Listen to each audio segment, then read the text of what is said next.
At the top left corner, you guys can see that I am getting about 90 to 100 FPS while emulating Pokemon Sword on my Android device. Yo, what's up guys, this is Atrix here. Today in this video, I'll be trying to emulate Pokemon Sword on the latest version of Skyline Purple Edition. As you know, Skyline Purple Edition is a fork version of normal Skyline Emulator, which also includes the features of upcoming Strato Emulator along with the incomplete Textman code released by the main developers of Skyline before stopping the development of the emulator. And here in the open world areas, you can see there is so much to render and we are still getting around 50 to 60 FPS depending on the circumstances. Now the device which I am using for today's video is as usual OnePlus 11 Snapdragon 8 Gen 2 processor along with 16 GB of RAM. Later on, I'll be also showing you guys the best settings to apply in this version of Skyline Emulator. By the way, I'll also tell you guys my honest opinions and review on this version of Skyline Emulator. Is it worth it? Does it work on low-end devices? What issues does it have? And much more. So in the gameplay test which you are seeing right now, it doesn't have as major graphical issues as the normal version of Skyline Emulator. It is little more optimized in terms of that, but there are still graphical issues present. The game hasn't been completely fixed, but I guess it should be playable on more low-end devices now that it has been optimized a little better. And at the top right side of your screen, you will also see the amount of RAM being used by the emulator, which is around 3.4 GB in my case. So those of you guys who wonder if your 4 GB RAM Android device can emulate Pokemon Sword, then unfortunately the straight answer has to be no. Even if you have Snapdragon processor, Pokemon Sword generally requires a large amount of RAM. As you know, the game size is very huge. Now let's talk about the best settings. So if you just go ahead and hold Pokemon Sword and click on settings, you can enable custom settings for it.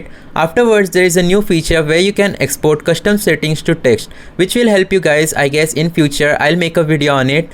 Enable docked mode. Afterwards, enable show performance statistics, aspect ratio stretch to fit, disable support foldable devices, enable pause button. Afterwards, you can disable audio output as well. If you guys have low-end device, it may give you few extra FPS. I also recommend you guys to use the Mesa Turnip Adreno driver latest versions. Also disable frame throttling, executor slot count scale, set it according to your device specification. I can go all the way up to 12 to get the best performance possible. Also enable direct memory import, force maximum GPU clocks, free guest texture memory, fast GPU read back and writes. And those are the best settings for Pokemon Sword in the Skyline Purple Edition. Now I do believe that this game runs a little better than normal Skyline Emulator, as previously I used to get 60 FPS only, maximum 60 FPS while emulating this game, whereas as you might have seen at the beginning of the video, I was getting well over 100 FPS in some certain cases. Now once you are in game, what you have to do is just stand still until the FPS goes up to the maximum limit. For example, when I loaded into the game, I was only getting 15 FPS, but now you can see after waiting for few seconds, I am getting about 35 to 40 FPS.